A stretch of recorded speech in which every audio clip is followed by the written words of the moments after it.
வணக்கம் அன்பர்களே, இது தகவல் சாளரம். நான் உங்கள் பிச்சை முத்து.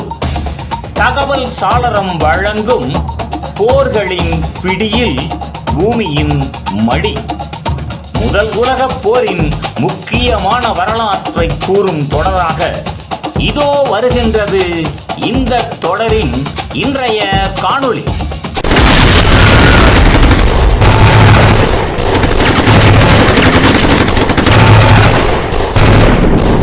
வசந்த தாக்குதல், ஜெர்மனியின் கடைசி வெற்றி வேட்டை.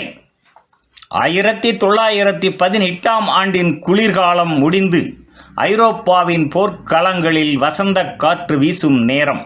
ஆனால் அந்த காற்றுடன் சேர்ந்து வரப்போகும் புயலை யாரும் கணிக்கவில்லை. உலகப் போரின் இறுதி கட்டத்தில் ஜெர்மனி தனது மிக தைரியமான ஒரே அதிரடி தாக்குதலுக்கு தயாராகி கொண்டிருந்தது. அதுதான் வசந்த தாக்குதல். கைசரின் யுத்தம் என்றும் வரலாற்றில் அழைக்கப்படுகின்றது. கடந்த 4 ஆண்டுகளாக 2 தரப்பும் சோர்ந்து போயிருந்தன. ஆனால் இப்போது ஜெர்மனிக்கு ஒரு பெரிய நம்பிக்கை. ரஷ்யா போரிலிருந்து விலகியதால் கிழக்கு முனையில் இருந்த லட்சக்கணக்கான ஜெர்மன் படைகள் மேற்கு முனைக்கு கொண்டு வரப்பட்டன. இப்போது அல்லது ஒருபோதும் இல்லை என்கிற மனநிலையில் ஜெர்மன் தளபதிகள் முடிவு செய்தனர். அமெரிக்க படைகள் முழுமையாக ஐரோப்பாவில் இறங்குவதற்கு முன்பாக கூட்டணியினரை ஒரே தாக்குதலில் தகர்த்தெறிய வேண்டும் என்ற அவர்களின் கனவு இத்தாக்குதலின் பின்னணியாக இருந்தது.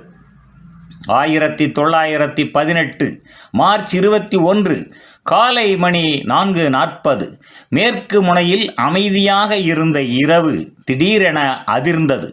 ஜெர்மனி ஆயிரக்கணக்கான பீரங்கிகளால் மிக குறுகிய ஆனால் விண்ணை பிளக்கும் தாக்குதலை ஆரம்பித்தது. அது ஸ்டார்ம் ட்ரூப்பர்ஸ் என அழைக்கப்படும் சிறப்பு படை வீரர்கள் வேகமாகவும் திடீர் முறையிலும் முன்னேறி சென்றனர். அவர்கள் நோக்கம் கூட்டணிப்படையின் பலவீனமான இடங்களை உடைத்து ஆழமாக நுழைந்து பாதுகாப்பை முற்றாக சிதைக்கும் பணி. இப்பொழுது போரின் காட்சி மாறத் தொடங்கியது. 4 ஆண்டுகளாக ஒரு அங்குலம் கூட நகராத மண்ணில் திடீரென பெரும் நகர்வு எழுந்தது. ஜெர்மன் படைகள் 60 கிலோமீட்டரை தாண்டி முன்னேறினர். இது முதல் உலகப் போரில் அரிதான நிகழ்வு. பிரிட்டிஷ் படைகள் பல பகுதிகளில் பின்னோக்கி தள்ளப்பட்டனர். பாரிஸ் நகரம் ஆபத்திற்குள் வந்தது. பிரான்ஸ் தலைநகரில் பயமும் பதற்றமும் பரவிக்கொண்டிருந்தது.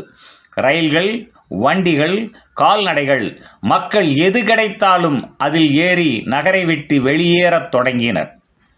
ஜெர்மனியின் கனவு நனவாகி போவது போல் தெரிந்தாலும் உண்மையான சவால்கள் இப்போதுதான் தோன்றின. அவர்களின் படைகள் முன்னேற சோர்வடைந்து போயின. பொருட்கள், உணவு, துப்பாக்கி குண்டுகள் எதுவும் போதவில்லை. மிக முக்கியமானது, அவர்கள் மிக வேகமாக முன்னேறியதால் தங்கள் பீரங்கி படையின் ஆதரவை தொலைத்து விட்டனர். எதிரிகளின் எதிர் தாக்குதலை தடுக்க முடியாத நிலை ஏற்பட்டது.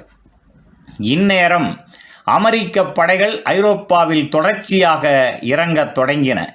புதிய வீரர்கள், புதிய உற்சாகம், புதிய ஆற்றல், கூட்டணி படைக்குள் புதுவாழ்வு ஊட்டப்பட்டது. ஜெர்மன் தாக்குதல் ஆரம்பத்தில் வெற்றியை காட்டிய போதும் அதை தொடரும் சக்தி அவர்களிடம் இல்லை. சில வாரங்களில் அவர்களின் இறுதி வெற்றி வேட்டை திரும்பி போகும் கனவாக மாறியது. 1918 ஜூலை மாதத்திற்குள் வசந்த தாக்குதல் நிறுத்தப்பட்டது. ஆனால் அதற்குள் ஜெர்மன் படைகளின் உயிர் இழப்புகள் மிகப்பெரிய அளவில் நிகழ்ந்தன. அவர்கள் செலவழித்த இரத்தம், குண்டுகள், சக்தி எதுவும் எதிர்பார்த்த வெற்றியை தரவில்லை. இந்த தோல்வி ஜெர்மனியின் முழு படை திறமையையும் சிதைத்து கொண்டது. அடுத்த சில மாதங்களில் கூட்டணி படைகள் தொடங்கிய 100 Days Offensive அவர்கள் மீது இறுதி முடக்கத்தை ஏற்படுத்தும் முகமாகவும் அமைந்தது. இவ்வாறு வசந்த தாக்குதல் ஜெர்மனியின் கடைசி துடிப்பு, கடைசி வெற்றி முயற்சி, கடைசி நம்பிக்கை என வரலாற்றில் நிற்கிறது. ஆனால் அது வெற்றியின் கதையாக அல்ல, ஒரு பேரரசின் சிதைவின் முன்னுரை ஆகும். நன்று நண்பர்களே, முதல் உலகப் போரின் வரலாற்று தொடரின் பெரிதொரு காணொளியில் மீண்டும் சந்திப்போம். நன்றி, வணக்கம். புதியதோர் உலகம் செய்வோம், கெட்ட போரிடும் உலகத்தை வேரோடு சாய்ப்போம்.